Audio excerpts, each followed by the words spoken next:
Hello, everyone. Welcome to Wind Down Wednesdays. I'm your host, Paula Taylor, and this is episode 195. Today, we are going to talk about the problem with prediction. And this is not at all a show that I had on my radar until the last couple of days. And I've really seen this reflected in the collective, both like the larger collective and kind of in my own sort of closer circle.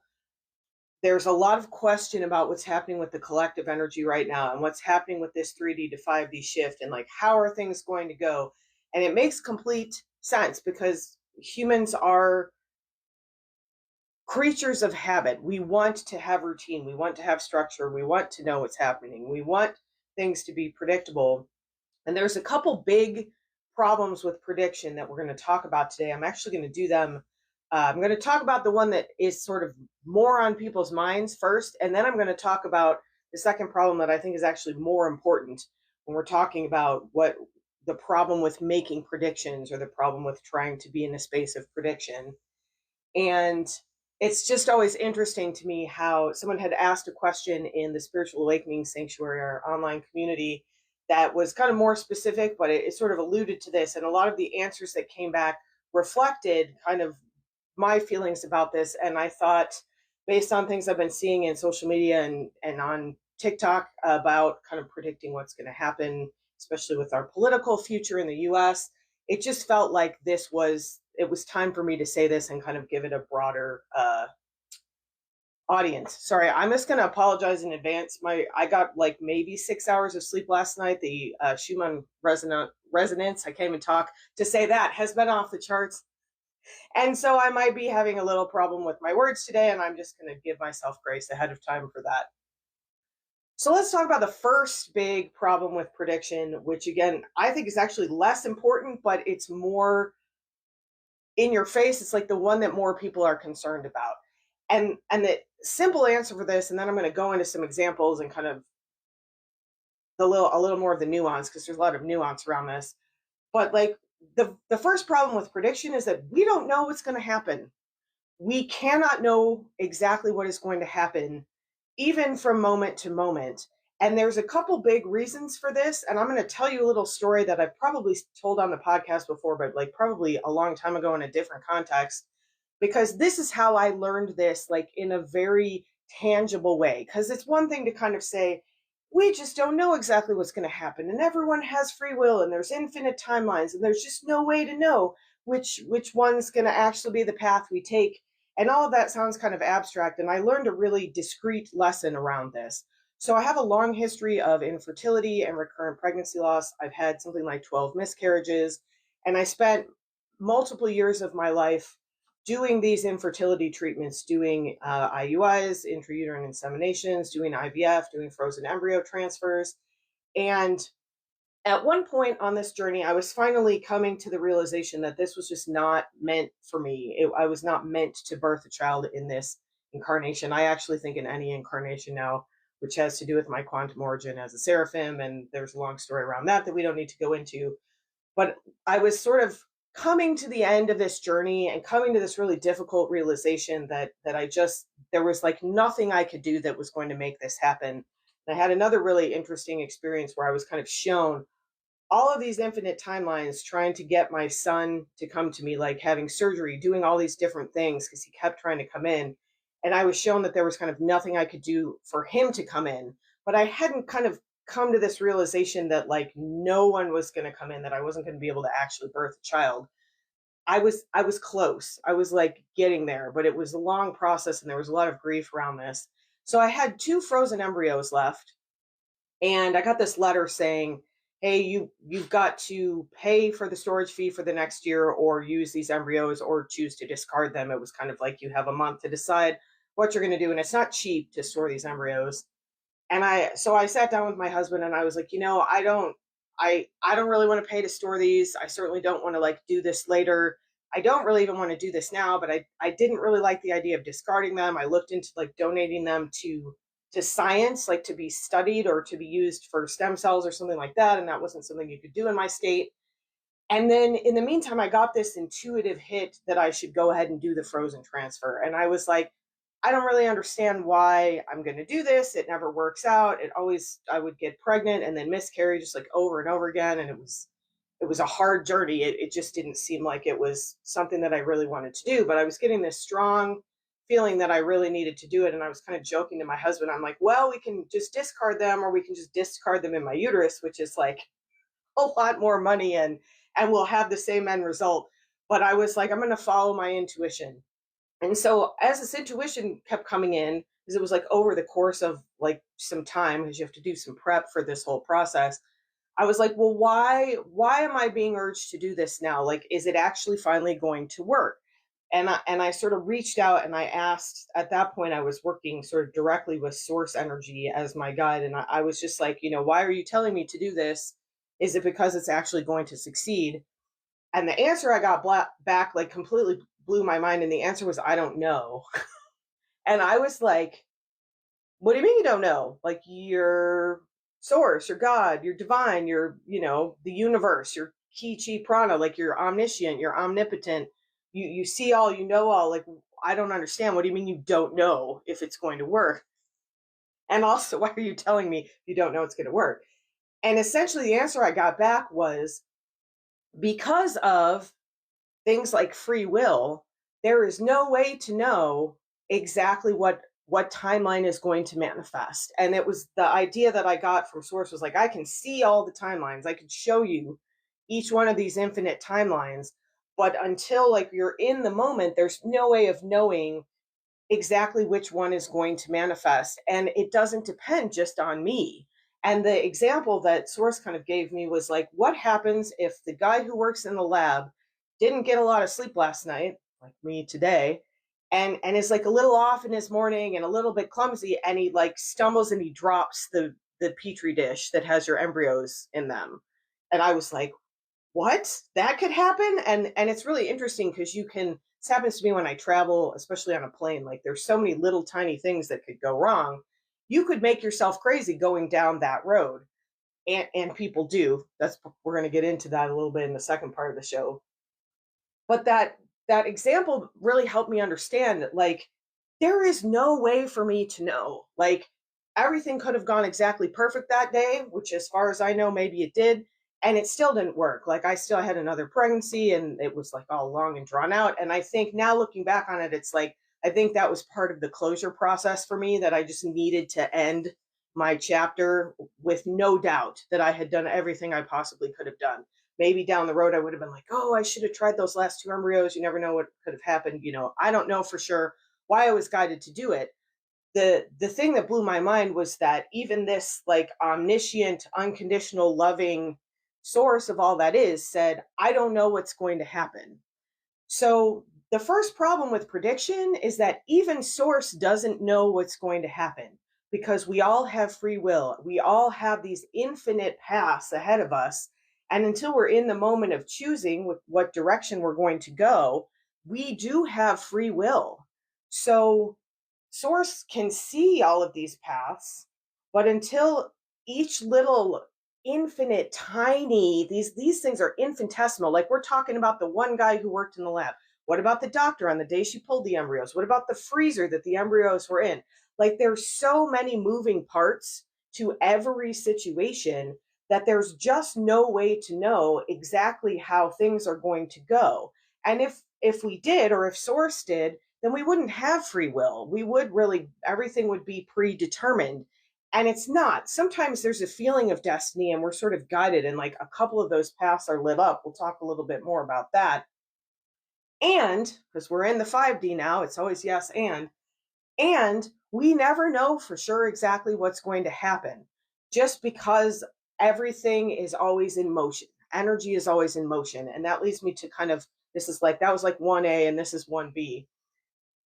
Right now, over the last 2 years, the energy is shifting in ways that it has never done before. I just posted a TikTok this morning about how the energetic structure, like the way that energy is structured and functions in our physical reality, has just changed. We went from a closed system to an open system, and that is introducing so much more variation than we had before. So think about all those little things I just mentioned, and then like multiply that by 10 or 100 or 1,000. there's that many more of these like infinitesimal little shifts that are constantly happening. You can think of these as like micro adjustments. And I just used this example a couple shows ago, but it's still my favorite example. If you watch Simone Biles on Beam, she looks completely rock solid from far away. If you zoom into her feet and her ankles, she's constantly making these micro adjustments. The same thing is said for the way that we move through the world. We are constantly making adjustments. Those around us are making adjustments. The energy itself is making adjustments. And so there are so many paths that we just don't know for sure where we're going. And now over the last 2 years, that has like magnified. So I have a friend and a colleague who has been a psychic for many years. She's actually the first person who told me my Cambodia retreat wasn't going to happen. This was like back in March, and it was so funny because I was like, no, it's happening, and the guides are telling me. And then all of a sudden, like after I had this reading with her, I was like, actually, I really heard from the guides about this. And that was kind of a slow process of realizing this wasn't really going to happen. So this is someone that's very accurate, that's been doing this for a long time. It's very ethical, which is really important, especially when you do predictive work. And I've known her for a couple of years, and we've talked a lot about this shift from 3D to 5D and like what this means. And she's kind of an energy nerd like I am, so have goosebumps all over my whole body while I'm talking about this. And anything I say that I paraphrase is like it's my interpretation of things, because I might misquote her or something around this. This is kind of what I've gotten out of our discussions. But we like to like just completely nerd out and like talk about like what's happening with the energy and how is this moving and where is this coming from, and like talk about the mechanics of sort of how energy moves and what is actually shifting over this transition. And she told me this was probably like around the beginning of this year, maybe around when I had that reading, which was right like around in March.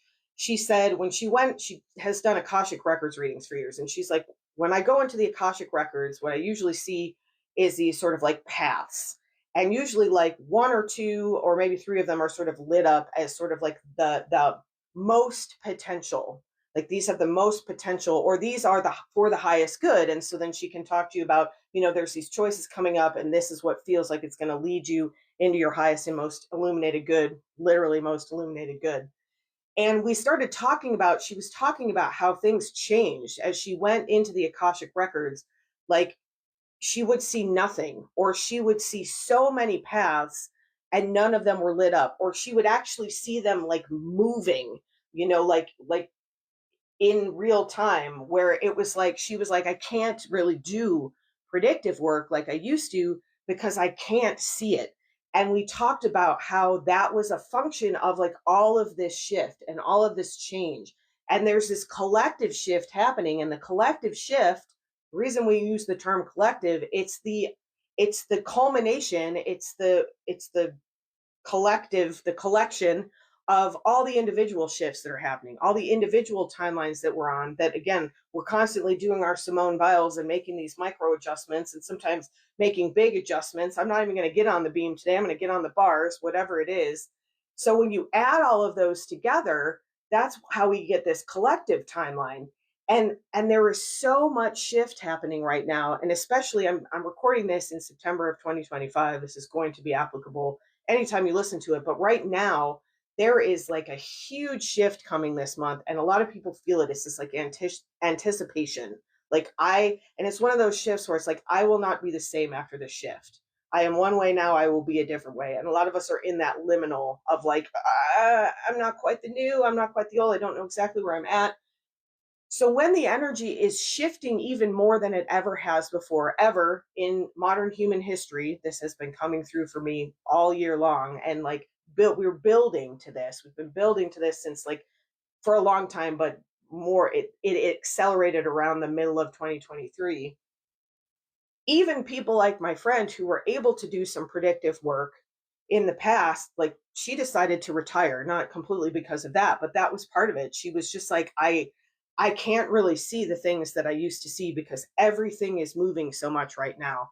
And once things settle, like in another couple years, probably, hopefully less rather than more, once things start to settle, then maybe those paths will be more illuminated again. But right now, things are moving so much. So we've got this overall picture of like, no one really knows what's going to happen in the future because of things like free will, because of the movement of energy. Not even Source knows exactly what's going to happen.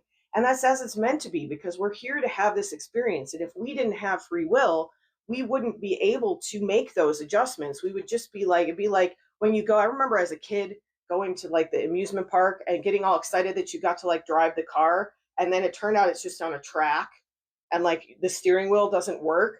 That's what, if everything was predetermined, it would be boring. It wouldn't matter what you did. It wouldn't matter what you decided. You're just like bound to go a certain way. And that's not how life works. It's much more like if you're in tune and you're receiving intuitive information, you'll get nudges about like, oh, maybe you should go right here. Maybe you should go left. Like we do get guidance, but ultimately we are the ones who have to listen to that guidance and make the decision about what we want to do. So the complexity of the universe that we live in is one of the problems with prediction. There is so much variation to every single tiny little decision that we make, especially when you're looking at like a big world event. There's that old movie, The Butterfly Effect, with Ashton Kutcher, which is based on this idea of like if a butterfly flaps its wings in Hong Kong, then there's a hurricane in Hawaii or whatever. Everything is interconnected, and we will never have an understanding of all of the nuance that leads us to be confronted with the decisions that we're confronted with in everyday life. So for me, like when people ask me, I'm not a big fan of the word psychic. I'm trying to like take it back a little bit. I will always say I'm not a predictive psychic, especially when it comes to events and like specifics. I can tell you where I think the energy is going. That's why that is helpful to me. Focusing on the energy. The energy right now feels like there's going to be a huge transition during this month. I don't know what that means for you specifically. I don't know what that means for me specifically. I don't know what that means for the collective. I just know that I can feel this momentum building towards some sort of a shift. And if you're working with the energy of manifestation or of, sort of vibrating at a frequency that you want to attract, then you do have some control over the direction of that shift. Like I want this transition to be a transition that brings me into more clarity, expansion, and harmony. That is why I do energetic work. That is why I will always tell you to come back to the energy. And then that leads me directly into the second big problem with prediction, which I think is the most important, is that it takes you out of the present moment. And from an energetic perspective, the only moment that exists is the present moment. So when you are focused on what is going to happen next, whether it's something in your own life, whether it's like these collective predictions that people are making about things that are going to happen, immediately you are disempowered because your power exists in the present moment. When you start dwelling on the past, when you start obsessing about the future, and I'm a big worrier, or I have been, I should say, I have been, I am moving out of the frequency of being a worrier. That a lot of times we worry about things that don't actually even come to pass. That is a huge waste of energy. And that's a good example of taking us out of the present moment. I got this message a couple days ago about stepping out of distraction. And our whole reality, our 3D civilized reality, is built on distraction. I go around town, I go to the gym, I go places, I go shopping, and I almost never see someone who's actually looking around at their surroundings. Everyone is looking down at their phone. I mean, everyone. Like, it's an epidemic, and I sound like, like, okay, boomer, like, I use my phone a lot, I get it. And that is a built-in distraction right there, because if you are in a little screen, you are not in the present moment, because the present moment is direct experience. It's one of the reasons I love sound so much. A lot of times people come to my sound journeys and they say something afterwards like, I don't have words for that, or I'm not quite sure what happened to me, or I need some time to process this, or I don't even know what to say. It's because they were in the direct experience of vibration. That is what we are meant to do. We are vibrational beings meant to experience other vibration. And you cannot experience vibration if you're not in the present moment.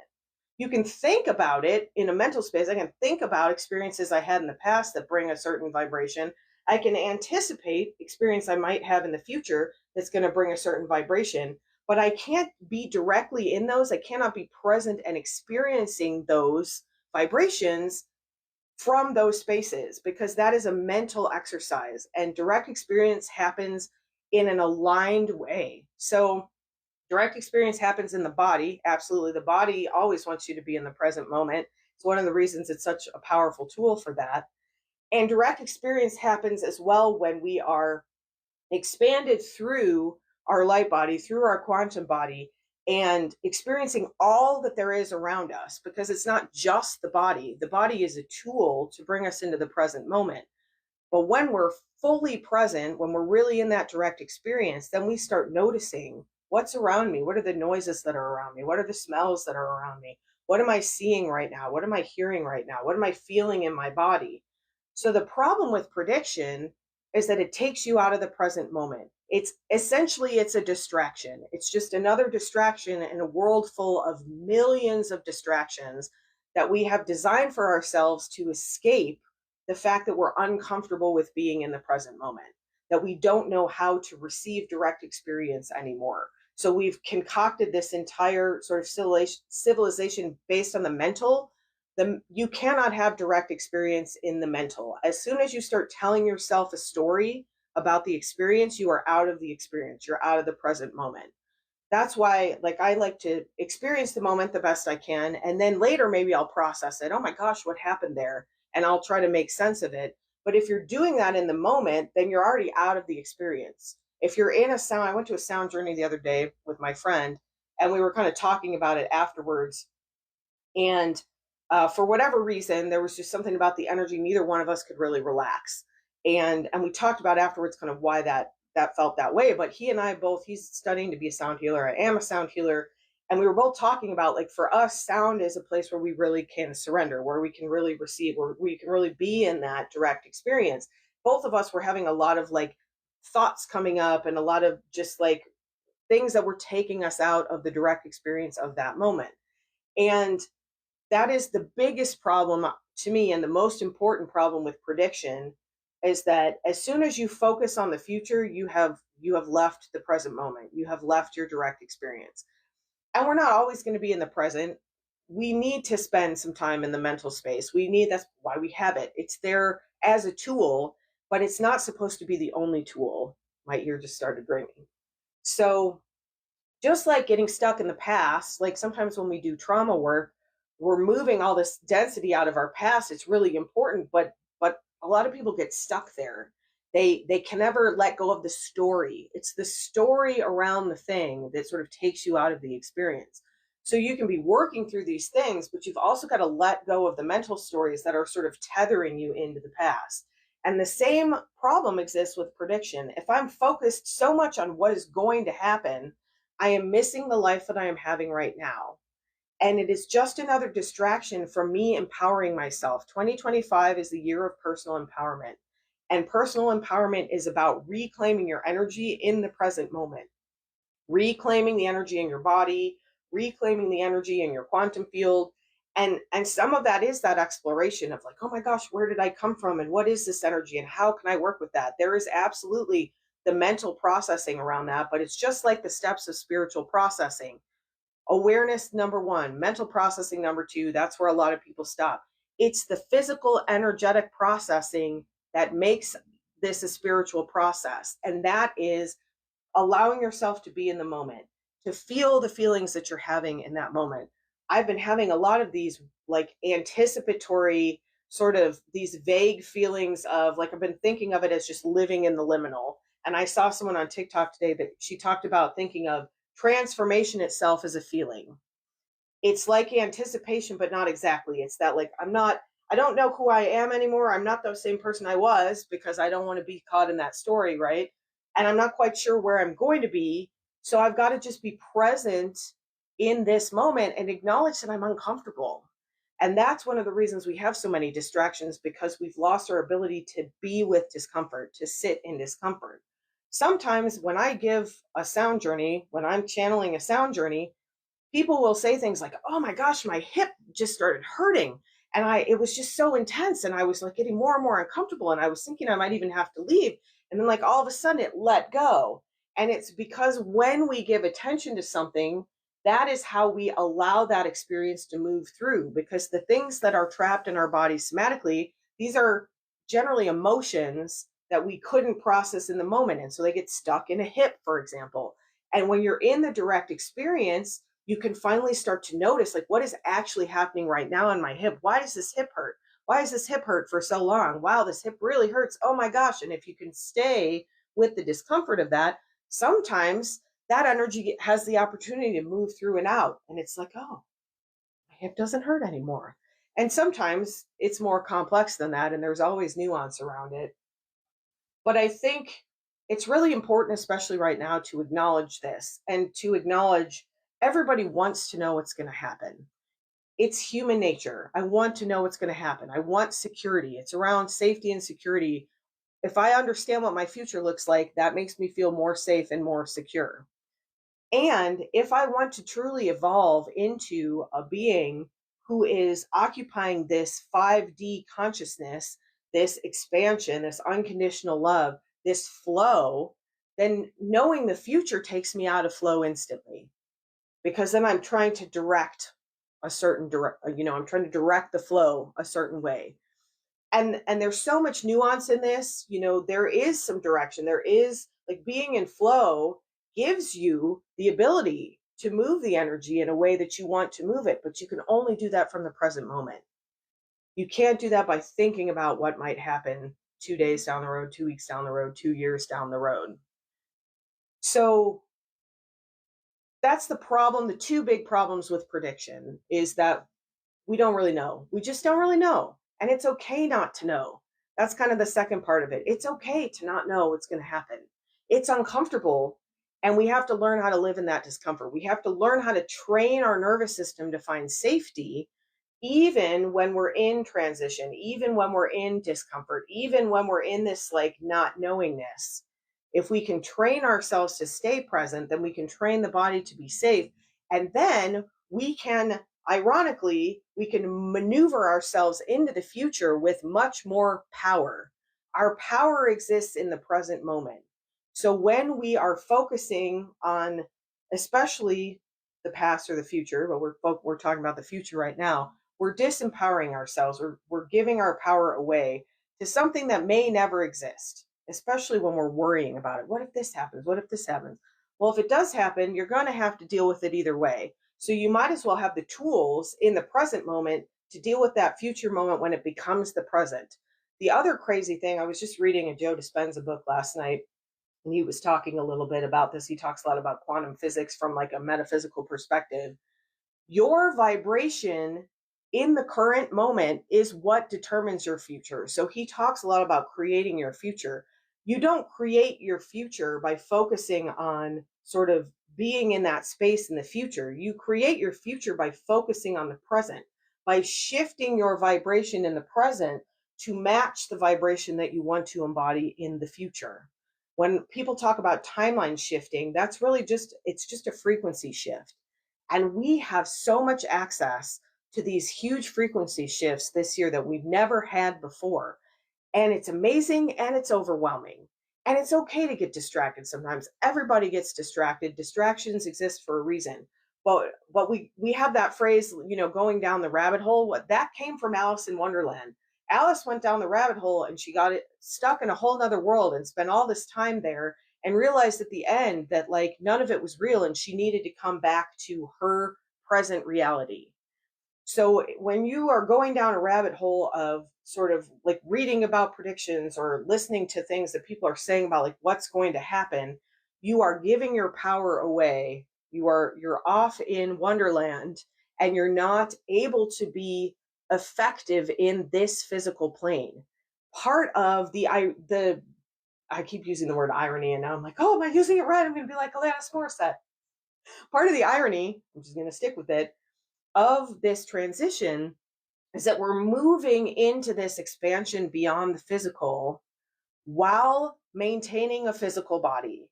And I was just talking about this on the TikTok this morning. Reality is opening in a way that it never has before. And so it can be harder and harder and harder to expand out into that space and still be connected to your body. And the present moment is what connects us to the body. We cannot be effective in this plane if we are not present in the physical body. No matter how expanded you get, that's why we don't leave the body. We stay in the body and we expand out. The body is our anchor. You can think of like a tent, you've got to have the tent anchored and then, or a kite. You've got to have something holding the kite so that the kite can fly freely. If you let go, then the whole thing floats away and you lose your kite. So it's more important than ever right now to participate in practices that are going to bring you into the present moment, and to train your nervous system through these practices in the present moment to be safe in all moments as much as you can, to come back to safety, to notice that you're triggered and come back. Notice that you're triggered and come back. That is a practice that happens in the present moment. You can think about what happened earlier and kind of process it, but you're no longer in the moment to actually shift that frequency in the present. So if you are enjoying the show, if you would like more episodes, including bonus episodes, if you would like the powerful activations that accompany all the episodes, if you would like lots of great exclusive discounts, including now a virtual monthly sound journey and interaction with like-hearted individuals, we would love for you to join us in the Spiritual Awakening Sanctuary. It is now $22 a month for a lot of great value, and we would love to have you there. We are increasingly being asked to function on multiple layers of being at the same time. And it's so important to train your present moment awareness in order to be able to stretch. This is one of the reasons that we're being asked to move away from distraction and back into the present moment, because anything that pulls us out of the present moment is pulling us out of the expansion, the very expansion that we're looking for. Thank you so much for joining me. Have a beautiful rest of your day or evening. I will see you in the next episode of Wind Down Wednesdays.